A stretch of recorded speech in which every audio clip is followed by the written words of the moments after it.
नमस्कार। इस वीडियो में मैं कवि पंत की दो कविताएं नौका विहार और परिवर्तन की मूल विचार पर आपसे बातचीत करूंगा। नौका विहार कविता सुमित्रा नंदन पंत द्वारा एक नौका विहार जो कि चांदनी रात में किया गया था उसका चित्रण वे करते हैं और गंगा की कल्पना वे एक नायिका के रूप में करते हैं। शुरुआत कुछ इस प्रकार होती है। शांत स्निग्ध ज्योत्स्ना उज्ज्वल अपलक अनंत भी नीरव भूतल सैकत शय्या पर दुग्ध धवल तनमंगी गंगा ग्रीष्म विरल लेटी है शांत क्लांत निश्चल तापस बाला गंगा निर्मल शशिमुख से दीपित मृदु करतल लहरें उर पर कोमल कुंतल गोरे अंगों पर शिखर शिखर लहराता तारक तरल सुंदर चंचल अंचल सा नीलांबर साड़ी की सिकुड़न सी जिस पर शशि की रेशमी विभा से भर सिमटी है वर्तुल मृदुल लहर सिमटी है वर्तुल मृदुल लहर। कवि का कहना है कि चारों ओर शांत तरल और उज्ज्वल चांदनी छिटकी हुई है। आकाश टकटकी बांधे पृथ्वी की ओर निहार रहा है। पृथ्वी शांत है, शब्द से रहित है। ऐसे मनोहर और शांत वातावरण में क्षीण धार वाली गंगा आलू के बीच मंद मंद बहती हुई ऐसी लग रही है मानो कोई छरहरे दुबले पतले शरीर वाली सुंदर युवती दूध जैसी सफेद शैया पर गर्मी से व्याकुल होकर थकी हुई मुरझाई हुई एकदम शांत लेटी हो। गंगा के जल में चंद्रमा का बिंब झलक रहा है। ऐसा लग रहा है जैसे गंगा रूपी कोई तपस्विनी अपने चंद्रमुख को अपने ही कोमल हाथों पर रखकर लेटी हुई है और छोटी छोटी लहरें उसके वक्षस्थल पर ऐसी लग रही है मानो वे लहराते हुए कोमल केश। तारों भरे आकाश की चंचल परछाई गंगा के जल में जब पड़ती है तो वह ऐसी प्रतीत होती है मानो गंगा रूपी तपस्विनी बाला के गोरे गोरे अंगों के स्पर्श से बार बार कांपता तारों जड़ा उसका नीला आंचल लहरा रहा। आकाश रूपी नीले आंचल पर चंद्रमा में प्रकाशित छोटी छोटी कोमल टेढ़ी बलखाती लहरें ऐसी दिखाई पड़ रही हैं जैसे लेटने के कारण उस तपस्विनी बाला की साड़ी में सलवटे पड़ गई। नौका विहार करने के लिए वे एक छोटी सी नाव लेकर आगे बढ़ते हैं और तट ऐसा लग रहा है जैसे मानो खुली पड़ी रेतीली सीप पर चंद्रमा रूपी मोती की चमक यानी चांदनी भ्रमण कर रही है। ऐसे सुंदर वातावरण में गंगा में खड़ी नावों की पालें नौका विहार के लिए ऊपर चढ़ गए। उन्होंने अपने लंगर उठा लिए। एक साथ अनेक नावें नौका विहार के लिए गंगा तट से खुली और लंगर उठते ही वे छोटी छोटी नावें अपने पाल रूपी पंख खोलकर सुंदर हंसनियों के समान धीमी धीमी गति से गंगा में तैरने लगे। गंगा का जल शांत है, निश्चल है, दर्पण के समान दिख रहा है। जल रूपी स्वच्छ दर्पण में चांदनी में नहाया हुआ रेतीला तट प्रतिबिंबित होकर दुगने परिमाण को प्रकट कर रहा है और उस गंगा के तट पर सुशोभित काला कांकर के राजभवन का प्रतिबिंब गंगा जल में झलक रहा है। ऐसा लगता है मानो यह राजभवन गंगा के जल रूपी शैया पर निश्चिंत होकर सो रहा है और उसकी झुकी हुई पलकें और शांतमन वैभव रूपी स्वप्न देख रहा है। नौका विहार करते करते गंगा के जल में तरंगे उठने लगती हैं। जल में प्रतिबिंबित आकाश इस छोर से उस छोर तक हिलता हुआ दिखाई देता है। जल में पड़ती तारों की परछाई ऐसी लग रही है मानो तारों के दल पानी के अंदर प्रकाश फैलाकर अपनी आंखें फाड़ फाड़ कर कुछ ढूंढ रहे हैं। गंगा में उठ उठ कर रह कर चलने वाली चंचल लहरें बहुत सुंदर दिखाई पड़ रही हैं, जैसे अपने आंचल की आड़ में तारे रूपी छोटे छोटे जगमगाते दिए छिपाकर प्रति क्षण लुकती छिपती हुई सी एक तपस्विनी बाला जा रही है। शुक्र तारे की झिलमिलाती परछाई सुंदर सी परी के समान दिखाई पड़ रही है। सफेद रंग की चमकती हुई जल तरंगों की परछाई ओझल हो जाती है और फिर दिखाई पड़ने लगती है। वह कवि को बहुत प्रभावित करती है। ऐसा लगता है कि चांदी से चमकते सुंदर केशों में परी के छिप जाने का आभास हो रहा है। जल में प्रतिबिंबित रश्मि का चांद तिरछा मुख लिए हुए कभी लहरों की चंचलता में छिप जाता है तो कभी साकार हो उठता है। उसे देखकर कवि को ऐसा लगता है मानो अपने ही रूप यौवन से मुक्त होकर नायिका अपने मुख को कभी घूंघट में छिपा रही है और कभी उससे बाहर निकल रही है। जब नौका गंगा की धार के बीच में पहुंच जाती है तो ऐसा प्रतीत होता है जैसे व्याकुल होकर गंगा की धारा रूपी नायिका के पतले शरीर का आलिंगन दोनों तट करना चाहते हो। नीले आकाश के विशाल नेत्रों की के समान तिरछी भौहें धरती को एकटक निहार रही है।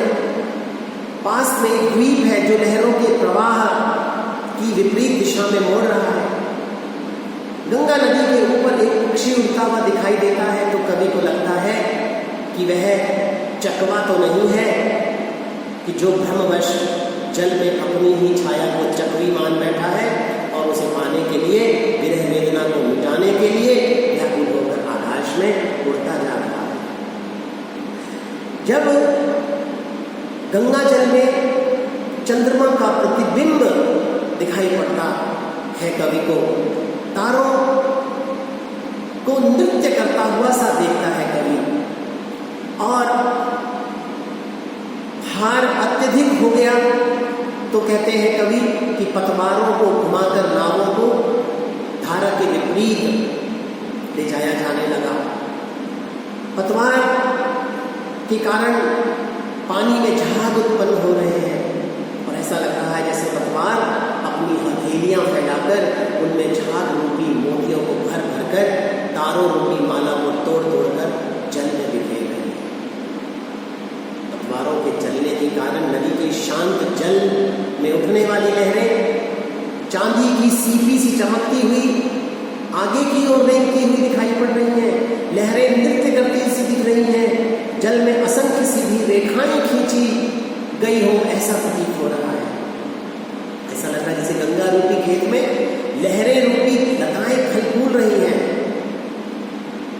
जब नौका दूसरे किनारे की ओर बढ़ती है तब कवि के हृदय में सैकड़ों विचार होते हैं और उसे लगता है मानो इस संसार का क्रम भी इस जलधारा के समान ही है। उसे लगता है कि जीवन का क्रम धारा के क्रम की तरह कभी टूटने वाला नहीं है। आकाश का विस्तार शाश्वत है। चंद्रमा की चांदी जैसी हंसी और चांदनी चिरस्थायी है। लहरों का ऐश्वर्य निरंतर बना रहता है और उसे लगता है कि संसार की जीवन रूपी नौका को चलाने वाला ईश्वर जीवन की गति में जन्म और मृत्यु का शाश्वत कर्म बनाए रखता है। जीवन रूपी नौका का विहार निरंतर चलता रहता है। कवि कहता है कि चिंतनशील होकर मैं अपने अस्तित्व का, अपने सत्ता का ज्ञान ही भूल गया। जीवन की शाश्वत सत्य का जलधारा रूपी यह शाश्वत प्रमाण मुझे अमरत्व प्रदान करता है। यह सुंदर भावों को कवि नौका विहार कविता में अभिव्यक्त करता है। एक और कविता है जो पाठ्यक्रम में निर्धारित है, परिवर्तन। इस कविता में उन्होंने भारतवर्ष के वैभव और समृद्ध अतीत का उल्लेख करते हुए समय के साथ साथ देश की भौगोलिक, सांस्कृतिक, सामाजिक परिस्थितियों में होने वाले परिवर्तन का संकेत भी किया है। वे कहते हैं कि आज हमारी समृद्धि और ऐश्वर्य कहाँ विलुप्त हो गए। जो हमारे स्वर्णिम अतीत की पहचान थे, कभी हमारा देश सोने की चिड़िया कहलाता था, वह स्वर्ण युग कहाँ खो गया। प्राचीन युग में जहाँ चारों दिशाओं में एक छोर से लेकर दूसरी छोर तक सुख समृद्धि का जाल फैला हुआ था, ज्ञान के प्रकाश से इस देश का मस्तक हर समय जगमगाता रहता था, जन जन में शिक्षा का प्रचार प्रसार था, धरती का कण कण हरियाली से परिपूर्ण था, चारों ओर हरी भरी फसलों से लहलाते खेत थे। ऐसा लगता था मानो पृथ्वी अपने यौवन के विस्तार पर हो। चारों ओर फैली हरियाली ऐसे लगती थी मानो पृथ्वी का आभार मानकर स्वयं स्वर्ग की शोभा ही प्रेम मिलन हेतु यहाँ उतर आई हो। धरती अपूर्व वैभव और सुख समृद्धि से संपूर्ण थी। युग विश्व के स्वर्णिम स्वप्न का युग था और वो युग सृष्टि के प्रथम प्रभात के समान आशा, उल्लास, सौंदर्य और जीवन से भरा हुआ था। हमारे ऋषि मुनियों ने जिसका मुक्त कंठ से गुणगान किया था, पूरी मानव जाति को ज्ञान का पाठ पढ़ाने वाले विश्व भर में प्रसिद्ध हमारे वेद आज कहाँ विलुप्त हो गए। वे दिन कितने सुंदर थे, कितने अच्छे थे, जब हमारा समाज हमारा पाप, दुख, दीनता आदि से मुक्त था। वृद्धावस्था, मृत्यु जैसी विभीषिकाओं से भी हम परिचित नहीं थे। उस अतीत की सारी बातें आज झूठ सी प्रतीत होती हैं। वह मानव जीवन की सुख समृद्धियां आज दुख और दीनता में बदल गई सी दिखाई पड़ती हैं। दूसरों को सुख पहुंचाने वाली डालियां आज अपने ही जीवन के लिए भार बन गई हैं। समय परिवर्तनशील है और इस परिवर्तनशीलता का उल्लेख करते हुए पंत कहते हैं कि आज वर्षा ऋतु में बाढ़ लाकर जो नदियां चारों ओर भीषण तबाही मचाती हैं, वही नदियां वर्षा ऋतु के बीत जाने के पश्चात अपना अस्तित्व बचाने के लिए संघर्ष करती नजर आती है। यौवनावस्था में शरीर के सुंदर रंग और उभार चढ़ते हुए सूर्य की अग्नि को एक मजबूत और आकर्षक सौंदर्य प्रदान करते हैं। सुख के 4 दिन बीतने के बाद दुख का आना तय है। वे परिवर्तनशीलता को स्पष्ट करते हुए कहते हैं कि जो कोमल सुंदर शरीर आज दिखाई पड़ रहा है, वही वृद्धावस्था आने पर पीले सूखे खुरदरे पत्ते के समान हो जाएगा और उस दुख के क्षणों में आंसू इस प्रकार गिरेंगे जैसे पतझड़ में पेड़ों से पत्ते गिरते हैं। जो प्रेमी के अधर प्रणय के चुंबनों को भूलकर अपने प्रिय के अधरों को भी आज भूल जाता है, वे होठ गहरी सांसों को छोड़ने से वृद्धावस्था में मलिन पड़ जाते हैं, उनकी हंसी गायब हो जाती है। शरद ऋतु के स्वच्छ आकाश की तरह स्वाभाविक और सरल होकर मुख की शोभा बढ़ाने वाले भौहें उम्र बढ़ने के साथ साथ चिंता की लकीरों के रूप में दिखाई पड़ती हैं। संसार के दुख का चित्रण भी पंत कि प्रिय की विरह वेदना में पथलाई हुई आंखें बिना पलक झपकाए फूट फूट कर रोया करती हैं। उन असहाय आंखों को दुख कम करने का कोई उपाय अब नहीं सोचता। सुख दुख के चक्र को समय के साथ पंत जी जोड़ते हैं और मानते हैं कि समय रूपी क्रूर हवा के झोंके क्षण भर में ही व्यक्ति द्वारा अर्जित किए गए ऐश्वर्य और सुख समृद्धि के सारे साधनों को अपने साथ उड़ाकर ले जाते हैं। नीला आकाश, उससे भी यह नहीं देखा जाता कि वह व्यथित होकर अश्रु रूप में पेड़ की शाखा पर ओस की बूंदें टपकाने लगता है। सागर भी धीरज होकर सिसकियां लेने लगता है और नक्षत्र और तारे आदि की करुणा से परिपूर्ण होकर उस दृश्य को देखकर कांप उठते हैं। वे कहते हैं कि हे निष्ठुर परिवर्तन, जब तुम प्रलयकारी तांडव करते हो तो उसके भंवर में फंसकर इस विश्व की करुणा का अंत हो जाता है, इस विश्व का करुण अंत हो जाता है। इस संसार में जो उत्थान पतन होते हैं, क्रांतियां होती हैं, वे मानो तुम्हारे नेत्रों के खुलने और बंद होने के साथ ही होती है। यह समस्त संसार ऐसा लगता है मानो तुम्हारे रहने की बाबी है और दिशाओं का घेरा ही मानो तुम्हारी गोलाकार कुंडली है। इस प्रकार से कवि परिवर्तन की उपमा वासुकी से देता है और उसके भयंकर